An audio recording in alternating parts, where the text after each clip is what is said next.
আসসালামু আলাইকুম, কেমন আছেন সবাই? আলহামদুলিল্লাহ, আমরাও ভালো আছি। তো চলে আসলাম আপনাদের সাথে একটা ভিডিও শেয়ার করতে নতুন। এটা গতকালকে দুপুরের, দুপুর একটু আগে বাজারে গেছিলাম, সবজি কিনে আমি আসছিলাম, সেটা একটু ভিডিও। আর এই যে দুপুরে রান্নাবান্না শেষ।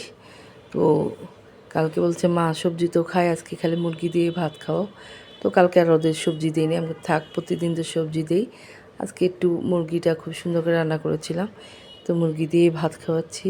আর এই যে আমার ছেলে গেম নিয়ে গেম খেলছে, পাশে আমার আম্মু আলিনা, তো দুজনকে একসাথে বসে খাওয়াই দিচ্ছি। আমি চেষ্টা করি সকালের নাস্তা বিকালের নাস্তা ওদের হাতে দিতে, ওরা খায়। আফাজ তো মাশাল্লাহ খায় নিজে, আলিনাও খায় নিজে নিজে নাস্তা। ভাতও একটুখানি দিলে ভাতটাও খেয়ে ফেলায়, কিন্তু যখন ওরা অনেক টাইম নিয়ে খায়, এই জন্য আমি চেষ্টা করি পেটটা ভরে দুজনকে খাওয়াই দিয়ে ঘুম পাড়ার জন্য, এই জন্য নিজেই খাওয়াই দিচ্ছিলাম। আর আফাজ দাদার বাড়িতে গেলে নিজে নিজেই খায়। তো এই যে গেম খেলছে দুজনে মনোযোগ দিয়ে। তো কালকে দুপুরে এদের খাওয়াই দেওয়ার পর আমি একটু বারান্দায় গিয়েছিলাম গাছগুলি দেখার জন্য। দেখলাম যে গাছগুলি আমার একদম মরে গিয়েছে, অনেক গাছ ছিল সব মরে গিয়েছে। গত মাসে এত ব্যস্ত সময় কেটেছে আমার যে আমি আর বাগানে যেতে পারি নাই। তো কালকে লাইভে দেখিয়েছিলাম যে আমার বাগানগুলি সব মরে গিয়েছে গাছগুলি। তো ওগুলি আজকে চিন্তা করেছি সব পরিষ্কার করে সব মরা গাছগুলি ফেলে দিয়ে নতুন করে আবার গাছ লাগাবো।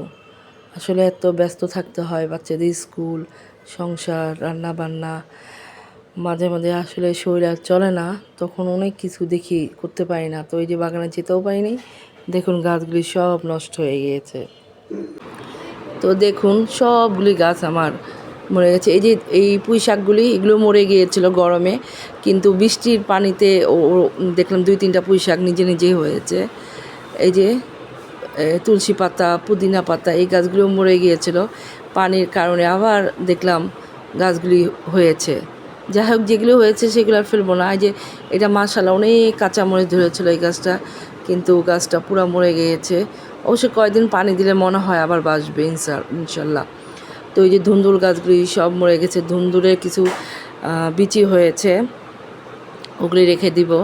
আর এগুলো পরিষ্কার করে যেগুলি ছোটো ছোটো টব আছে ওগুলো ফেলে একটু জায়গা করে এটা নতুন করে করব।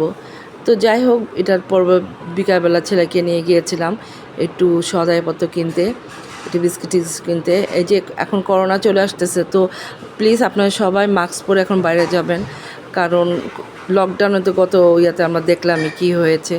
যাই হোক, সবাই সুস্থ থাকবেন, ভালো থাকবেন।